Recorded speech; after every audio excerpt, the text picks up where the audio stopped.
Your health, your story. Let's make it extraordinary. Hi, I'm Dr. Manasa Reddy. Today we have Dr. D. Sunil Reddy Garu, interventional cardiologist with us. Let's welcome him. Hello, sir. Hello, ma'am. How are you, sir? Fine. So, ఎట్లా diagnose చేస్తారు sir మీరు heart ఫెయిల్యూర్ని? Heart failure అనేది most common అంటే clinical science and symptoms అంటే పేషెంట్కి ఉన్న లక్షణాల వల్లనే మనము పరిగణనకు తీసుకుంటాం హార్ట్ ఫెయిలియర్ అనేది. అంటే ఇంతకుముందు చెప్పినట్టు చిన్న పని చేసిన అలసిపోవడము, ఆయాసం రావడము, నిద్రలో సడన్గా నైట్లో లేచి ఆయాసం రావడము, కూర్చుంటే కానీ ఆయాసం తగ్గకపోవడం నైట్, అది ఇనీషియల్ స్టేజెస్.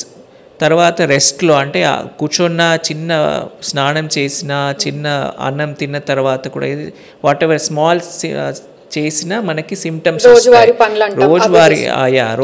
పనులు అలవాటైన పనులు ఇప్పుడు చేయలేని స్థితి రావడం, ఆయాసం వల్ల వెయిట్ గెయిన్ అవ్వడము, ఇవన్నీ సిమ్టమ్స్ ఉంటాయి. సో వెంటనే మనము హాస్పిటల్కి వెళ్ళి కార్డియాలజిస్ట్ చూపించుకుంటే కనుక చాలా వరకు హార్ట్ ఫెయిలియర్ ప్రివెంట్ చేయొచ్చు. అండ్ రికరెంట్ అడ్మిషన్ అని మళ్ళీ అడ్మిట్ కాకుండా మెడిసిన్స్ తీసుకుంటే అవి ప్రివెంట్ చేసేయచ్చు. So sir, obesity, high blood pressure and diabetes ఇవన్నీ మనకు కాంట్రిబ్యూట్ చేస్తాయి ఆ హార్ట్ ఫెయిల్యూర్కి? డెఫినెట్లీ. అంటే ఇంతకు చెప్పినట్టుగా బ్లడ్ ప్రెషర్ ఎక్కువ ఉండడం వల్ల మనకి డయాస్టోలిక్ హార్ట్ ఫెయిల్యూర్ చాలా కామన్. అది ఎర్లీ స్టేజెస్లో అంటే మనకి బ్లడ్ ప్రెషర్ ఇనిషియల్ స్టేజెస్ ఉన్నప్పుడు అంటే కిడ్నీ ప్రాబ్లమ్ దాని వల్ల రాకపోవడం ప్లస్ అట్లా అంత advanced stages of hyper tension కాకపోతే మనకి simple test like ECG 2D ఎక్కువ స్కాన్ చేసుకుంటే కనుక మనకి గుండె కండరం ఎంత లావు ఉంది, అది చాలా లావు ఉందా కొంచెం తక్కువ, అట్లా దాన్ని బట్టి మనము ఇనిషియల్ స్టేజెస్ లో మనం బ్లడ్ ప్రెషర్ కంట్రోల్ చేసుకుంటే డయాస్టోలిక్ హార్ట్ ఫెయిల్యూర్ చాలా వరకు ప్రివెంటబుల్. ఊబకాయం వల్ల మనకి చాలా ప్రాబ్లమ్స్ ఉన్నాయండి. ఇది నాట్ జస్ట్ హార్ట్ ఫెయిలియర్, మనకి షుగర్ ఇనీషియల్ స్టేజెస్ ఉన్న వెయిట్ కంట్రోల్ చేయలేదంటే ఇట్ విల్ ప్రోగ్రెస్.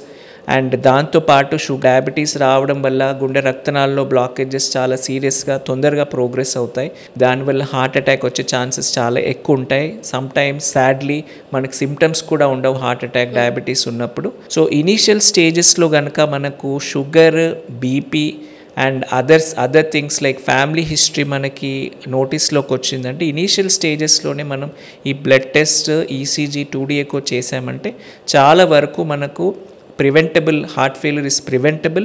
ప్లస్ అలాగే మనకి ఎర్లీ స్టేజెస్లో ఉంటే అసలు హార్ట్ ఫెయిల్యూర్ రాకుండా ఉండడానికి మనం కంప్లీట్గా ప్రివెంట్ చేయొచ్చు.